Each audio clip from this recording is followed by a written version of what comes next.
ولی، اس کا ایک منصب یہ بھی ہے کہ جس وقت وہ معاشرے اور سوسائٹی کے اندر غلط چیزوں کا رواج دیکھے، لوگوں کو بے راہ روی کی طرف دیکھے، تو اس کی زبان خاموش نہیں ہوتی، وہ چپ کر کے نہیں بیٹھتا، وہ نیوٹرل نہیں ہوتا، وہ اپنا موقف پیش کرتا ہے، چاہے وہ وقت کے بادشاہ کو للکارے، وہ وقت کے خلیفہ کے سامنے ڈٹ کے کھڑا ہو جائے، کیونکہ اس کی زبان عام زبان نہیں ہوتی، اس کی زبان کے اوپر خدا کی تقدیر بول رہی ہوتی ہے۔ آپ کے زمانے میں قاضی ابو الوفا یحییٰ کو جب قاضی بنایا گیا تو جو وقت کا حکمران تھا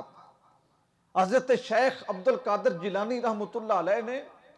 اس خلیفہ کو للکار کے کہا تھا اے خلیفہ وقت، تو نے مسلمانوں کے اوپر اس شخص کو قاضی بنایا ہے جو سب سے بڑا ظالم ہے، اظلم الظالمین ہے۔ اے خلیفہ یاد رکھ، کل اس خدا کو کیا جواب دے گا جو ارحم الراحمین ہے۔ آپ کے اس بیان کی آواز خلیفہ کے محل تک پہنچی،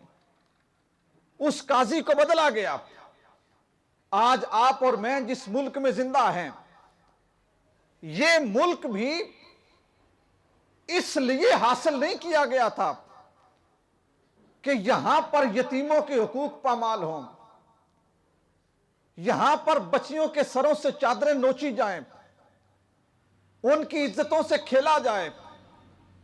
یہ پاک سرزمین لاکھوں قربانیاں دینے کے بعد بنائی گئی تھی۔ آج یہ خبریں سننے کو ملتی ہیں اور پڑھنے کو ملتی ہیں کہ ہمارے دارالامان، جہاں پہ سرور دو جہاں صلی اللہ علیہ وآلہ وسلم کی امت کی یتیم بچیوں کی پناہ گاہ تھی، جن کے ماں دنیا میں نہیں ہے،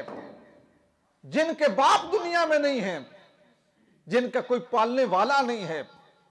آج اسی ملک میں ہم یہ باتیں سن رہے ہیں کہ دارالامان سے بچیوں کو اٹھا کر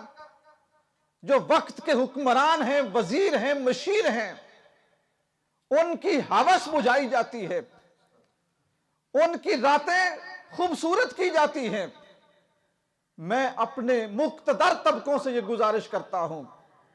جہاں جہاں تک ہماری آواز پہنچ سکتی ہے، کہ کیا اس لیے تقدیر نے چنوائے تھے تنکے،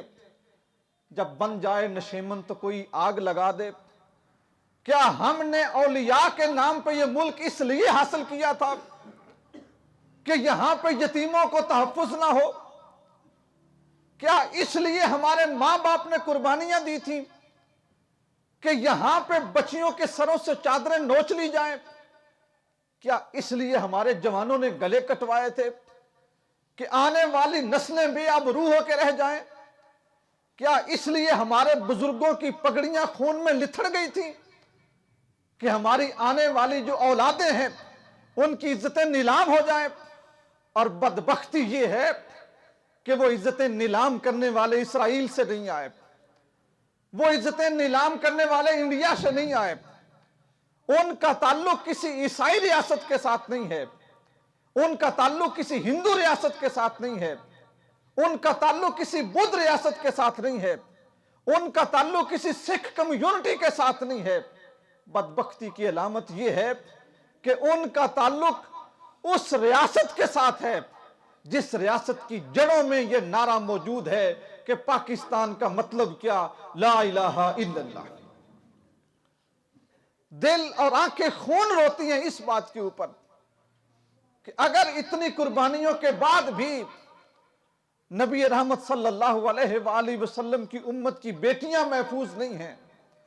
تو پھر کہاں ہے وہ پاکستان جس کو ہم کہتے تھے کہ اولیاء کا ہے فیضان، پاکستان پاکستان۔